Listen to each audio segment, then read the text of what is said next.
Hello custom collectors and welcome to a new video. Today we're going to customize this huge 80 centimeters or 31 inch K-2SO from Jakks. For this project I'm using my 3D printer for the first time to print new joints and some little details. And as an inspiration and reference I used pictures of life-size K-2SO from Sideshow Collectibles, which is $9,000, so that should be good enough as a reference. Now grab yourself a cup of tea or coffee because we have a lot to do. First step after disassembling was to get rid of the screw holes.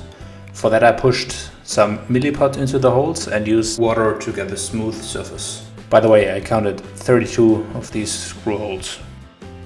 Then I finished up the holes with spray filler. Then I started to separate all the joints to later replace them with 3D printed parts.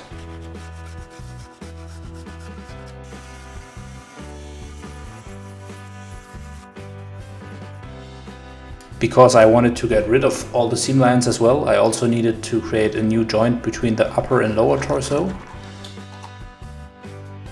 So I will create a male and a female key to replace the old joint. Here you can see how the parts will fit together in the end.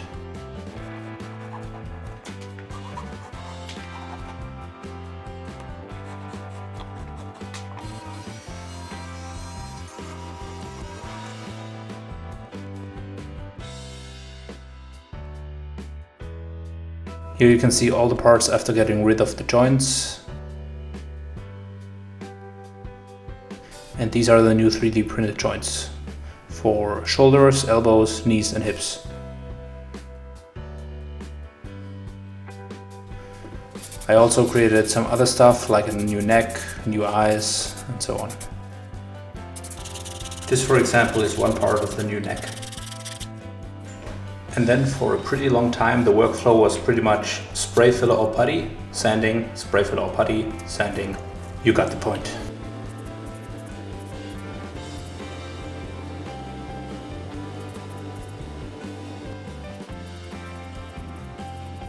I glued the new connection between the upper and lower torso into place. Here you can see the male part.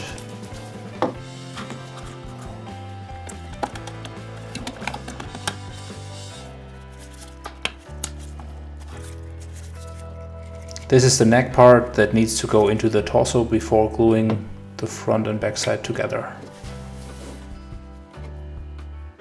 And then I was able to glue the female part of the key into the upper torso.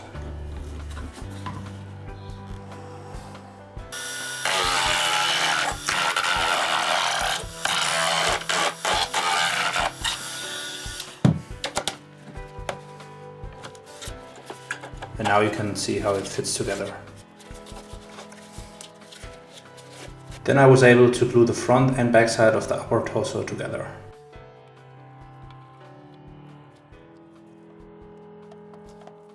And afterwards, putty, sanding, spray filler, putty, sanding, spray filler, and so on. You just repeat this process until you are satisfied with the surface.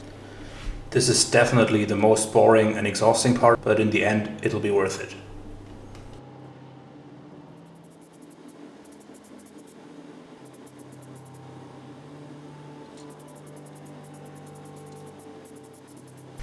With the 3D printed parts, I had the problem that the parts that were not laying on the print bed had a pretty rough surface, while the parts laying on the print bed had a very nice surface.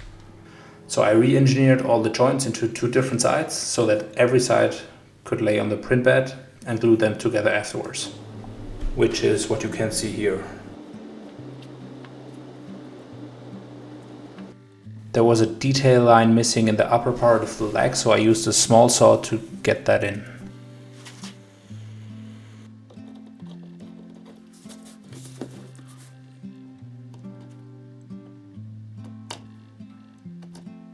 I also wanted to create two keys per foot to connect the feet with the base to make sure the statue has a safe stance.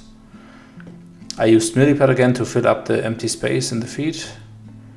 Afterwards, putty, filler, sanding, and so on.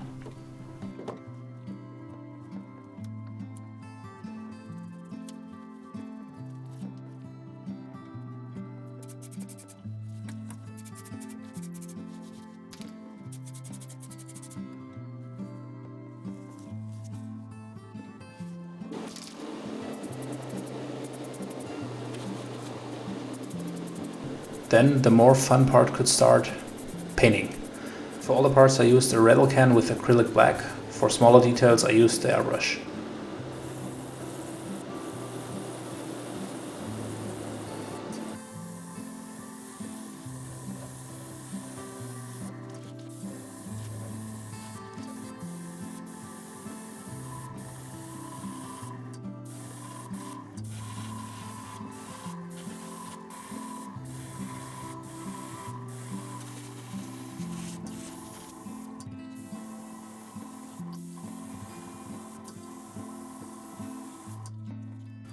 The most satisfying thing about this part is to get rid of the masking tape and find really clean lines.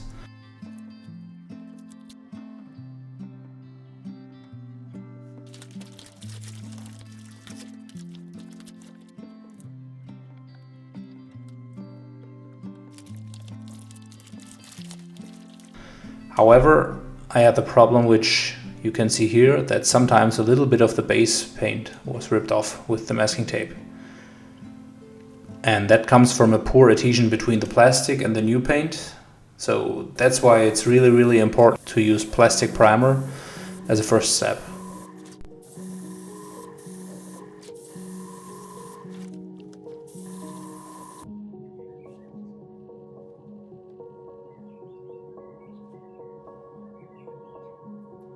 I applied a small amount of silver to all of the black parts to give it a metal look.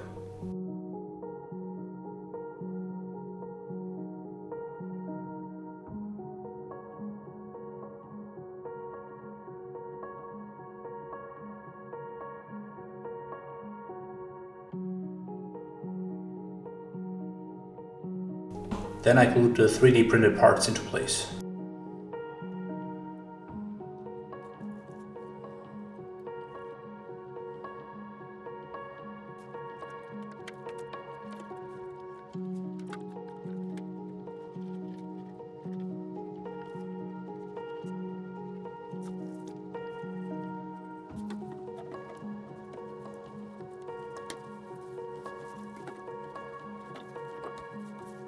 To reinforce the elbow and knee joints, I put screws in the upper and lower part of the joints and then attached them to the limbs with 2-component glue.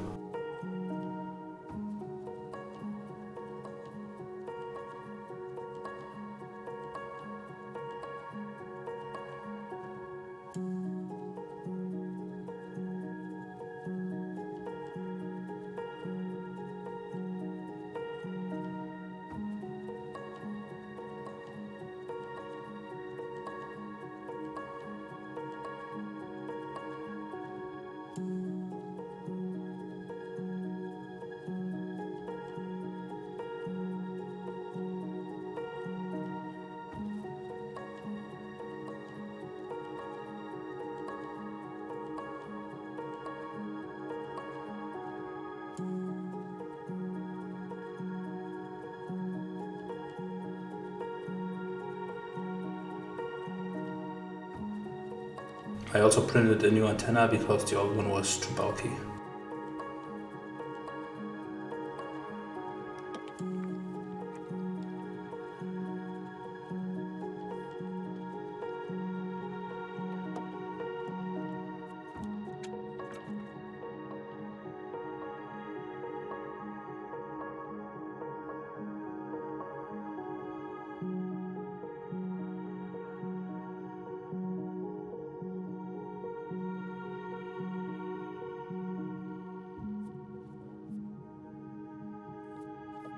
I was a little bit scared to recreate the Imperial logo with my airbrush, but it actually turned out pretty good with just a paper stencil that I cut out.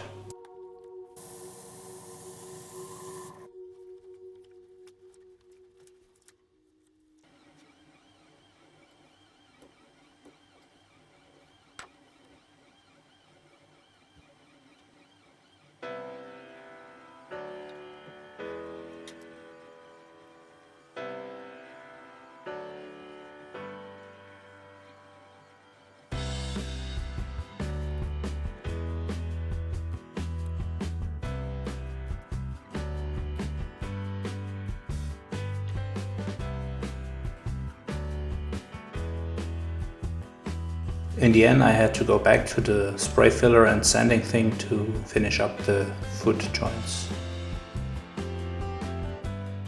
I also printed the foot joints in separate parts because I didn't know at which angle they needed to be placed in the end. So this way I had the most flexibility. Then I built a small crane thing to hold the legs up in the air and started gluing the parts together.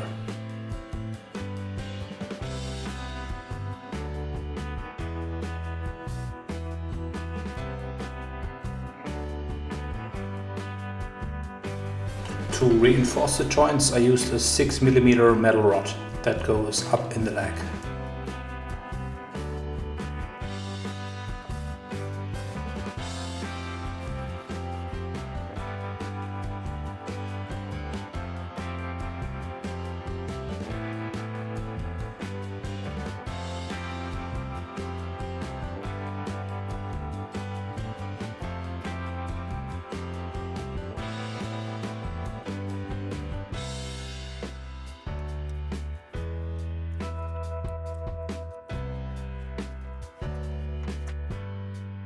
After the parts are glued together with 2-component glue, this metal rod will reinforce the joint, going all the way through the foot into the joint. Now that all parts were put back together, I started weathering with the dry brush method.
For the base I used thin plywood and also printed a few parts with my 3D printer.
I painted the base with a mix of acrylic white and acrylic black, and then I gave the 3D printed parts a quick spray with the rattle can.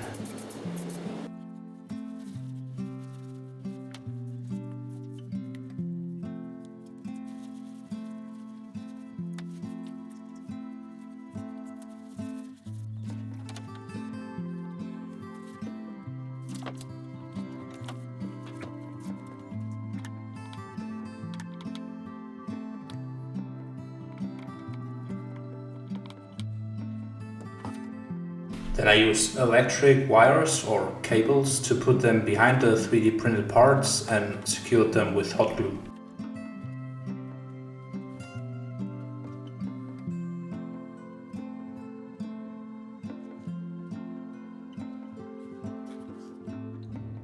And after a test fit and painting the keys black, the base was done. The last part was to light up the eyes with 2 LEDs. I'm usually not a big fan of light up features because from my experience you only have them on once and then they are never used again. But of course it looks pretty good when you do the final reveal. And after this step, the project was done. I had a lot of fun and I hope you'll enjoy the outcome as well. If this is the case, please leave me a like and a comment, and thank you for watching. And I hope you're with me in the next video.